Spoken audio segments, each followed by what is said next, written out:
Welcome back to the Am I Rich Yet podcast, a weekly podcast for millennials and Gen Zs where we talk about all things money. We are on episode 26. This is the final episode in our series that we've recorded this summer, and so it's a bit of an emotional, exciting episode. We're going to be talking about something not fun, insurance, to round off our series, and then we're also going to be closing with some final thoughts and comments from the two of us. So if it's your first time here and you're starting with this episode, step it back a few weeks, start somewhere else. But my name is Georgia. I'm one of your co-hosts. I myself am a Gen Z MBA student and navigating my personal finances. I'm Rob. I am Georgia's dad. I am a recently retired financial advisor, and I've been here all along to help you make smart decisions with your money. Welcome to Am I Rich Yet? Are we going to start off with questions, or should we keep those for the end? Because we're going to I'll leave those for the end. So what are we covering again? Insurance? Insurance. Oh my goodness, run. Oh my gosh. Run.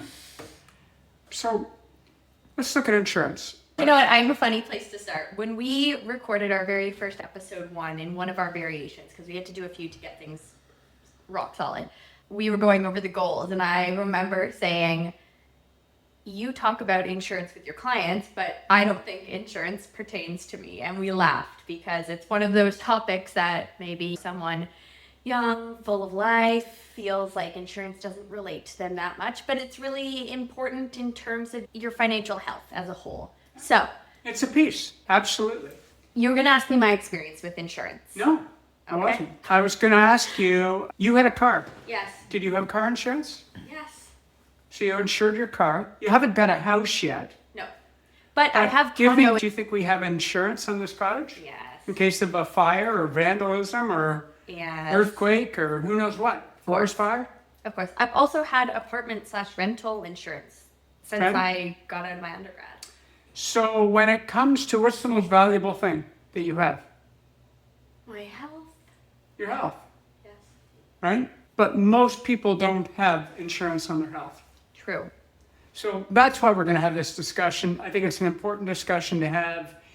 Do you need tons of insurance? Absolutely not. But you do need some of the basics depending on your different stage in life. So we're going to cover that. Some of the best times to think that you need more insurance. Number 1, if you're getting married. Number 2, if you're having children.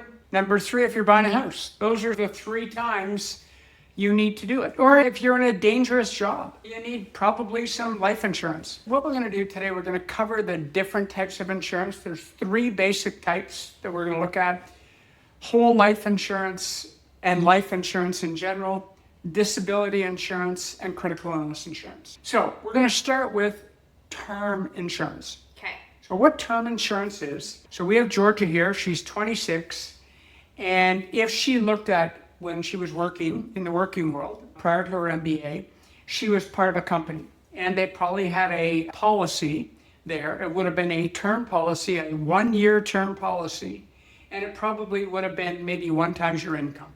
So if you died, your beneficiaries, and you may have had your partner at the time, or it could have been your brother and sister as your beneficiaries, or it could have been your parents. That's typically called group insurance, but that's what term insurance is.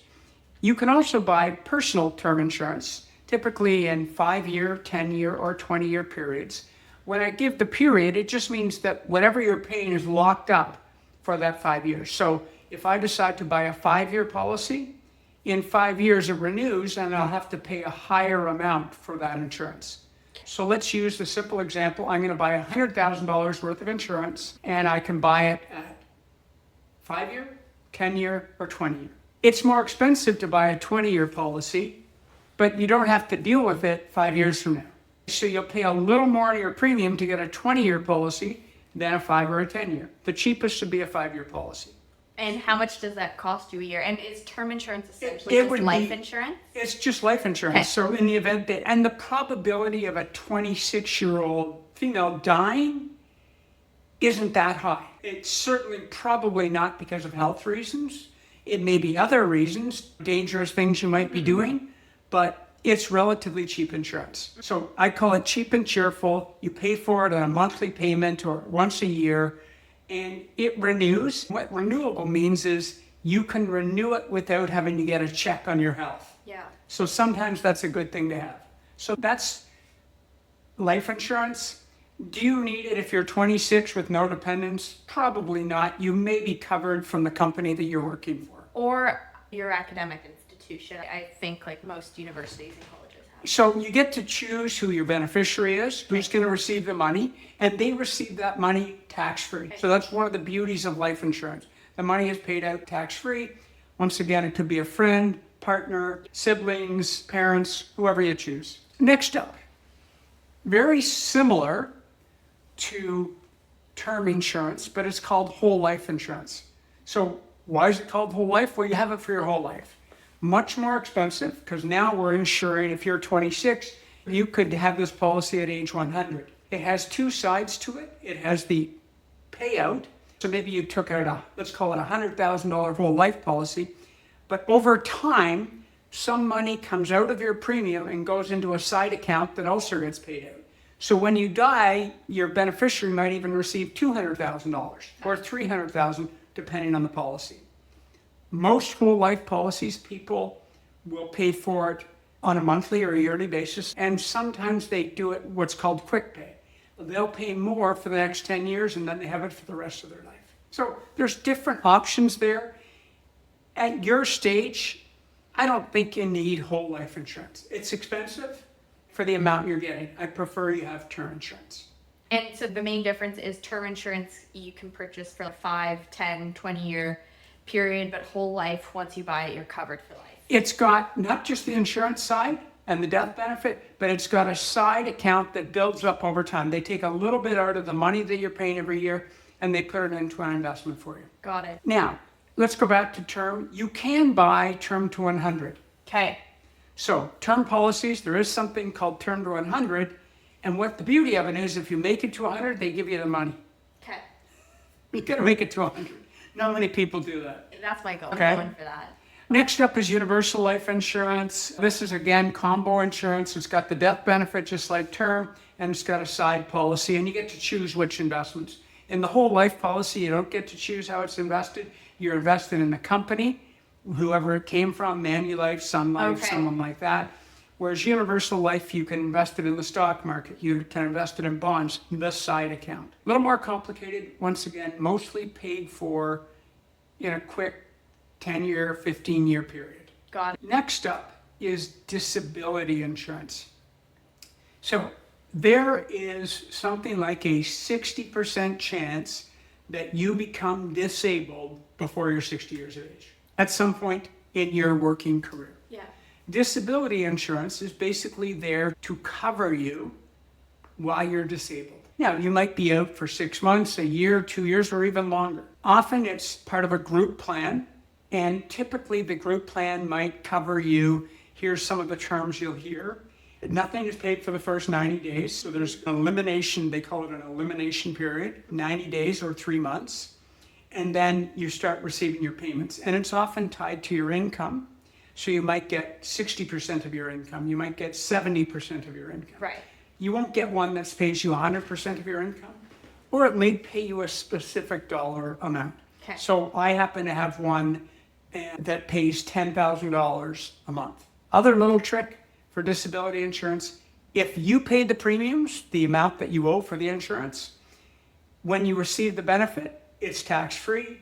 If your company pays for the premiums, it's taxable. Okay. So little things like that, but we're not doing a deep dive here. All I want to do is give the audience a quick understanding Options, of yeah. what are these things to consider. Disability insurance, if you are self-employed, you should look at getting disability insurance. It's one of those things.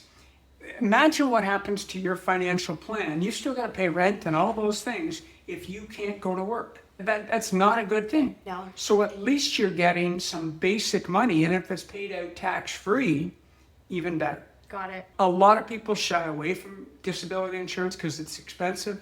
I think it's a great thing to have. You're protecting yourself. If you died, you're gone. Really, it's your beneficiaries or your dependents that need to worry about it. At this stage, you don't have any of those. But if you became disabled, who's going to look after you? So I think it's good to have, and it's cheap to buy now. Insurance is more expensive as you age because there's higher risk of things happening. Next up is critical illness insurance.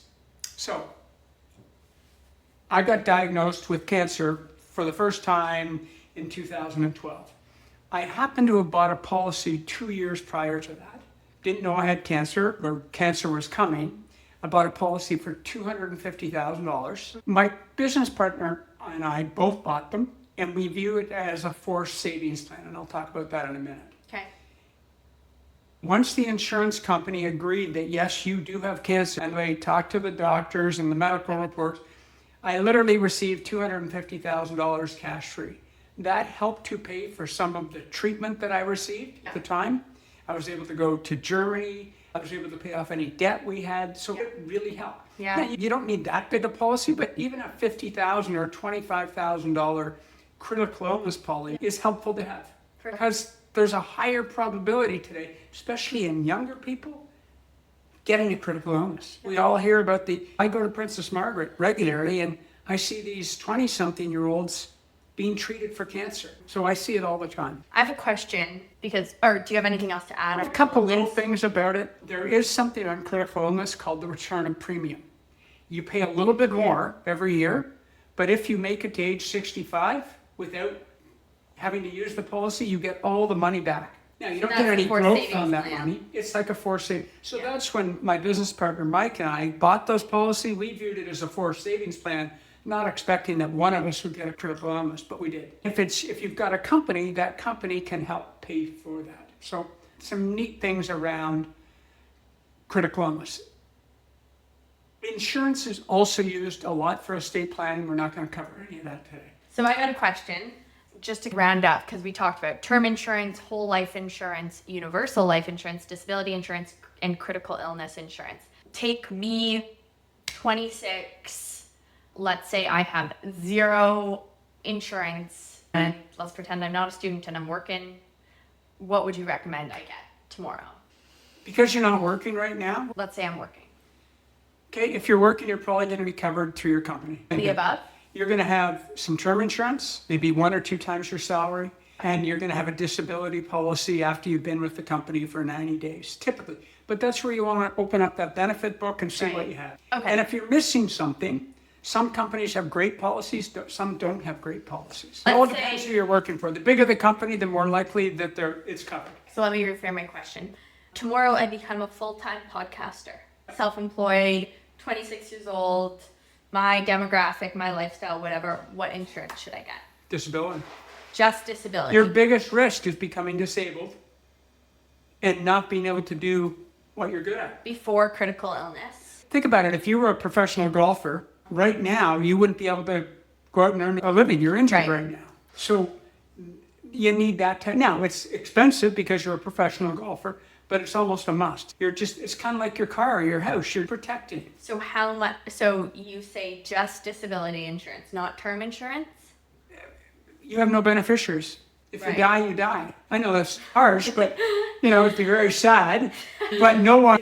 Do your mom and dad want to receive money if you die? Probably not. I bet Lily does. So again, other people are going to have different opinions on it. This is just my opinion. Okay. Of looking at this. And so how much if I was self-employed podcaster, how much would disability insurance cost me a month maybe? It'd be a few $100s a month. Yeah. It's not cheap. Because part of the problem is there's some people who cheat the system. And they raise the rates for everything. So they say they're disabled, and yet they're out in the golf course playing 18 holes 3 times a week. You could go to work. And so that increases the cost of it. Oh, let's go back to a type of insurance we didn't even talk about. Mm-hmm. iPhone insurance. What is it called? Apple. So your brother, we don't buy insurance. You and your sister, we always buy the Apple Care insurance. Yeah. It's just why? It's paid off. And it's even more expensive now, but it's still worth having. Definitely. And now I even get it for your mom. I've been pretty lucky with my phone. Okay, mister. I have to tell the audience a story. One day, my parents were walking by the lake, and in 1 hour, We're getting into the boat. in 1 hour, my dad drops his phone into the lake, gone. An hour later, my mom drops her phone into the lake, I'm gone. So Apple Care applies. Okay, there you go. We rescued one of those phones. The other has never been seen. Every year, I look at the water and I think it's going to show up and it never does. I spent hours down there moving rocks, looking for it, can't find it.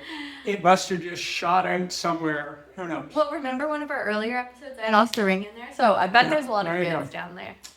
So we've covered a lot. So that's basic insurance. And I didn't want to, we could do 3 podcasts on insurance. That's not the goal here. The goal is to give you a little sense of what it's all about. Yeah.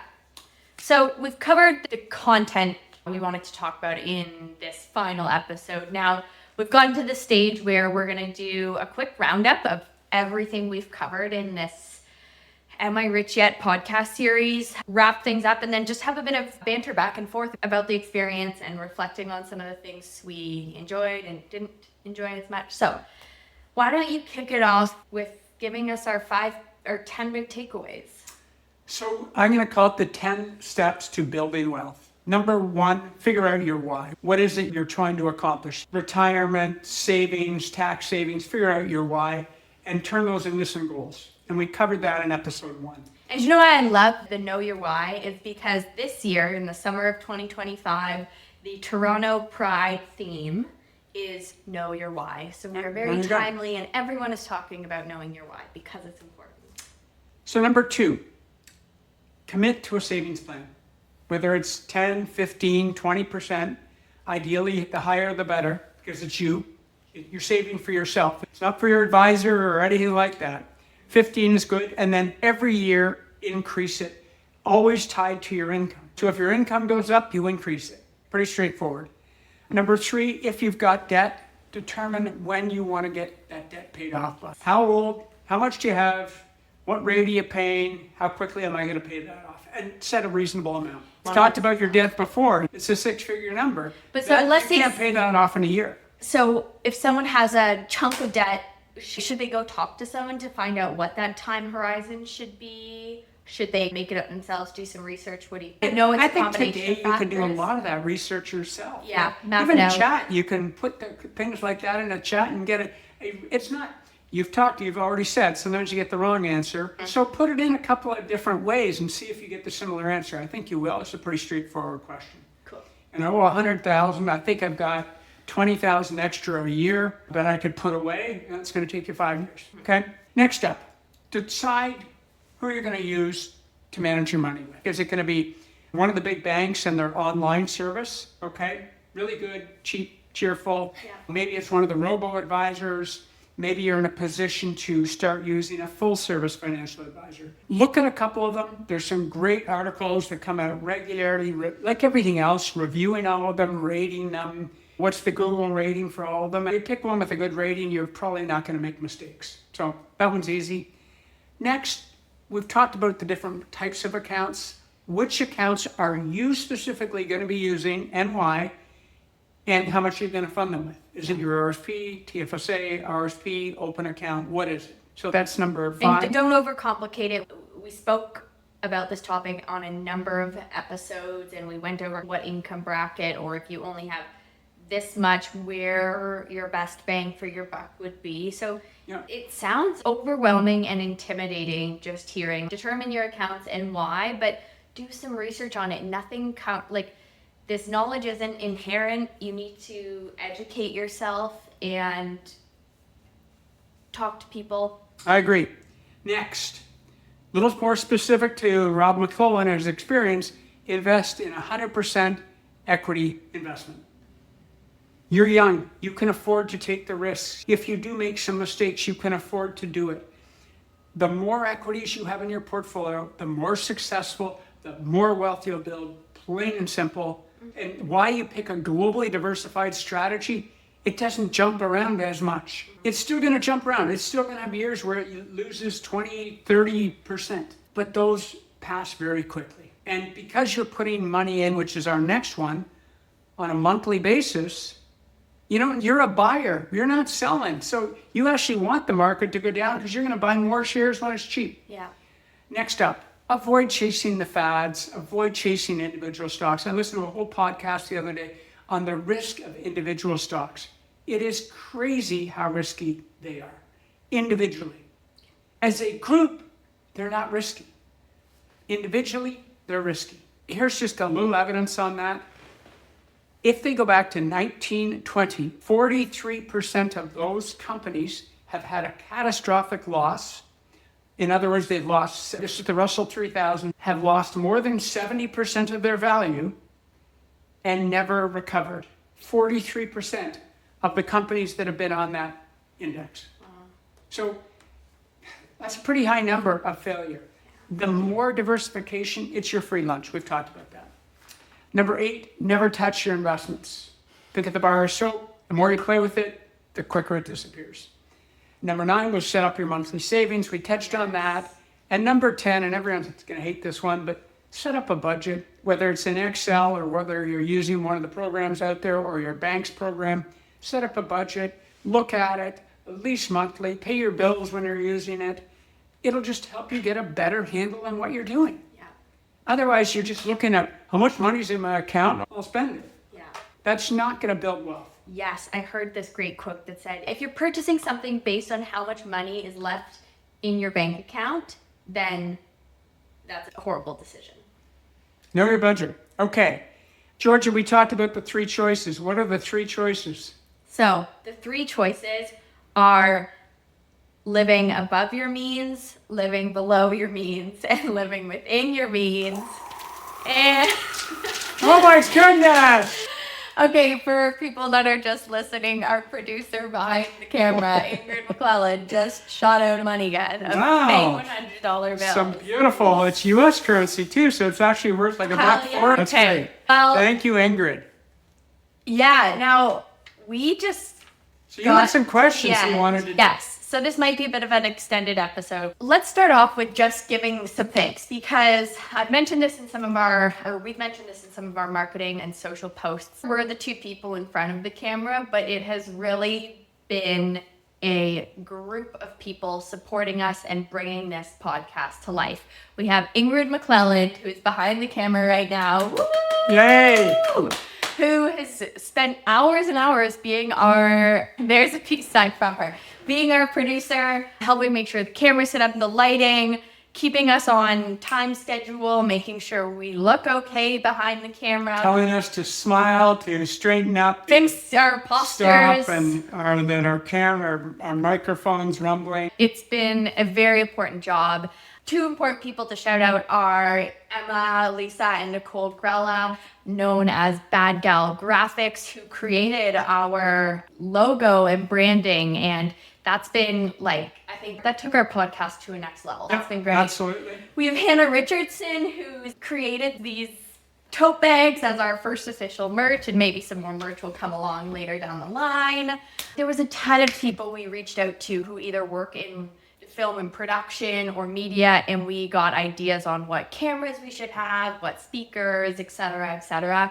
And so we just want to say thank you to everyone, all our friends and family, for encouraging us to do this. Absolutely. Did I miss anyone? I mean, Well, should I be concerned that the lights aren't even on? the lights aren't on right now, but we filmed this episode. We're a little more darker than usual. Now, what I wanted to do quickly in our last couple minutes here was just do a little reflection.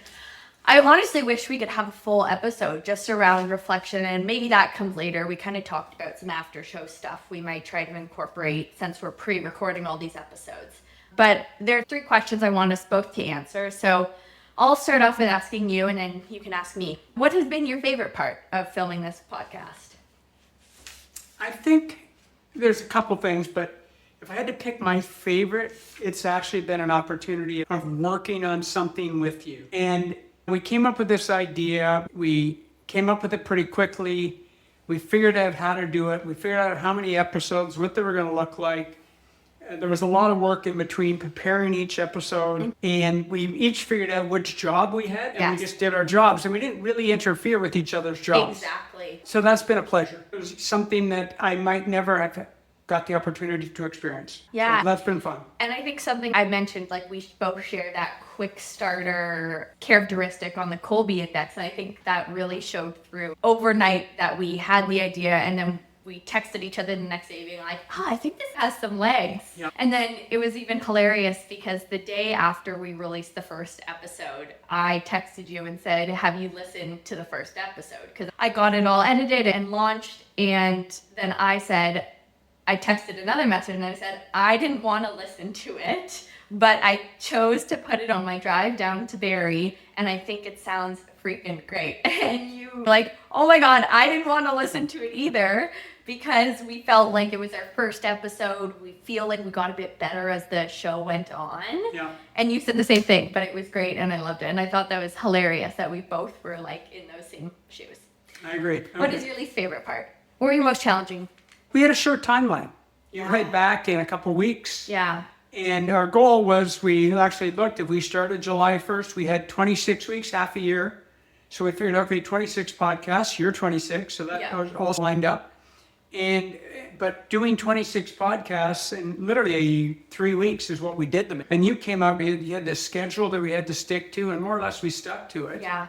But it was tough. And just even late last night, I was putting in the final podcast, putting in my notes. There was no wiggle We room. couldn't make any mistakes. And we had the usual technical issues. Because we're both quick starts, we missed some steps early on. We couldn't even figure out to get the equipment working. Eventually we did, until the last podcast where we left the lights off. Lastly, retrospectively, is there anything you would change or do differently next time? Nothing that I would change. I always wanted, especially in where it's on YouTube, I always think it's helpful to have some little notes that pop up. But we fought on that and it wasn't worth the fight, so I dropped it.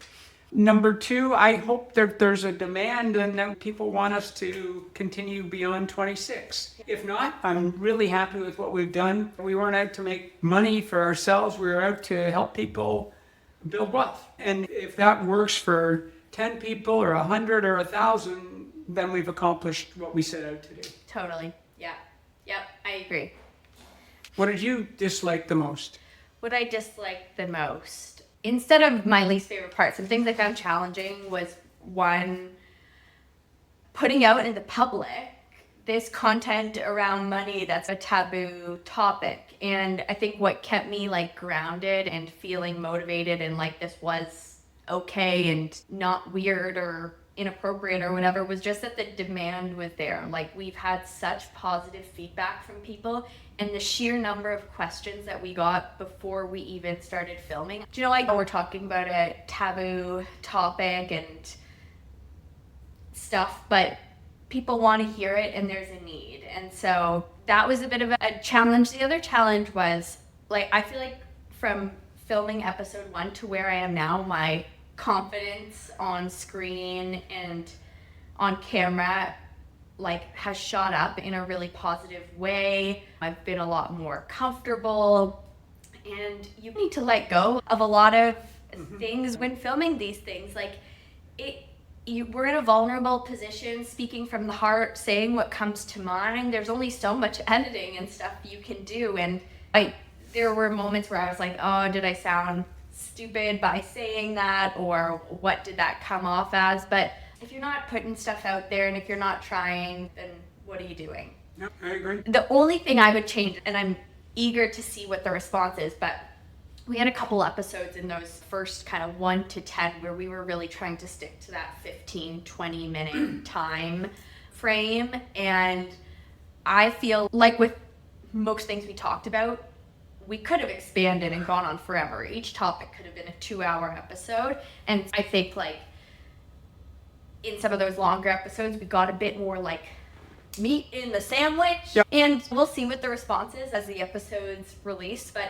I'm really proud of what we put out there, and it's just been so fun. And you said it, my favorite part has been getting this opportunity to do this with you.